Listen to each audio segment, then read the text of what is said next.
Assalamualaikum warahmatullahi wabarakatuh. Selamat sore dan salam pramuka. Di sini saya akan menjelaskan tentang sejarah gerakan pramuka. Sejarah gerakan pramuka di dunia dimulai sejak awal abad ke-20, sedangkan sejarah pramuka di Indonesia baru diakui pada tahun 1916. Untuk selanjutnya, silakan simak video ini. Sejarah pramuka Indonesia dan dunia. Yang pertama yaitu sejarah pramuka di Indonesia. Sejarah gerakan pramuka di Indonesia dimulai sejak tahun 1912. Cikal bakal pramuka Indonesia adalah didirikannya organisasi Nederlands Pathfinder Organisatie atau NPO, bentukan Belanda. Kemudian pada tahun 1916, organisasi tersebut berganti nama menjadi Nederland Indische Padvinders Vereniging atau NIPV. Banyaknya organisasi kepanduan Indonesia membuat dibentuklah Persaudaraan Antara Pandu Indonesia atau PAPI pada tanggal 23 Mei 1928 yang mewadai organisasi-organisasi tersebut. PAPI kemudian berkembang menjadi Badan Pusat Persaudaraan Kepanduan Indonesia atau BPPKI pada bulan April 1938. Usai kemerdekaan, tokoh kepanduan Indonesia membentuk Panitia Kesatuan Kepanduan Indonesia untuk menentukan satu wadah organisasi kepanduan di Indonesia. Diadakanlah Kongres Kesatuan Kepanduan Indonesia pada tanggal 27–29 Desember 1945 di Surakarta dengan hasil terbentuknya Pandu Rakyat Indonesia, yang kemudian diakui pemerintah sebagai satu-satunya organisasi kepanduan lewat keputusan Menteri Pendidikan, Pengajaran dan Kebudayaan pada 1 Februari 1947.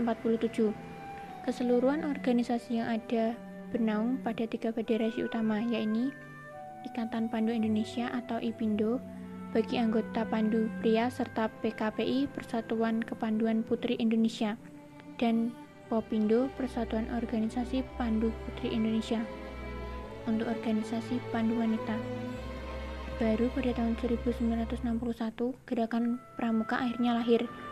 Hal ini dilatar belakangi kian banyaknya organisasi kepanduan yang ada. Pada tanggal 14 Agustus 1961, dilakukan pelantikan Mapinas, Kuarnas, dan Kuarni di Istana Negara, serta penganugerahan Panji-Panji Gerakan Pramuka. Tanggal 14 Agustus kemudian diperingati sebagai Hari Pramuka. Yang kedua yaitu sejarah pramuka di dunia. Sejarah pramuka di dunia dimulai sejak awal abad 20. Baden-Powell dikenal sebagai pemrakarsa gerakan kepramukaan di dunia. Pada tanggal 25 Juli 1907, Baden-Powell yang menjabat sebagai Letnan Jenderal Tentara Inggris mengadakan perkemahan pramuka di Pulau Bronsea, Inggris. Pada tahun 1908, ia menulis buku Scouting for Boys tentang prinsip dasar kepramukaan. Peluncuran buku tersebut menjadi cikal bakal lahirnya gerakan pramuka. Sejak itu, kian banyak muncul organisasi kepramukaan.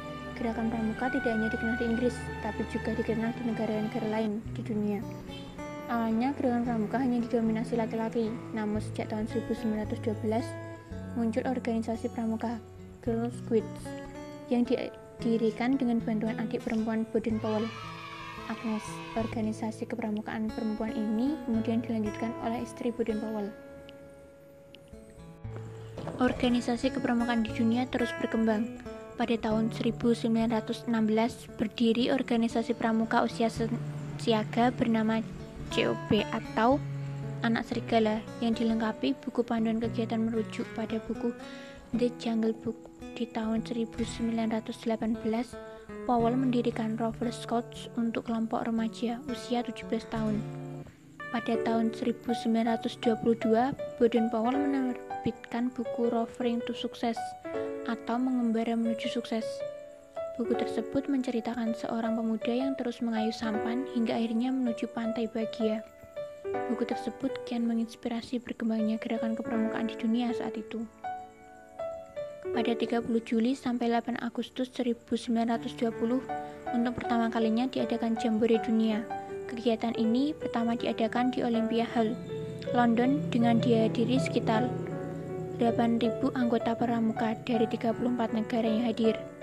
Di acara itu, Baden-Powell dinobatkan sebagai Chief Scouts of the World atau Bapak Pandu Sedunia. Masih pada tahun yang sama, dibentuklah Dewan Internasional Organisasi Pramuka yang beranggotakan 9 orang.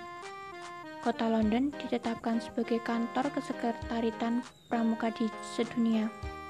Meski kemudian berpindah ke Ottawa, Kanada pada tahun 1958, serta ke Geneva, Swiss pada tahun 1968.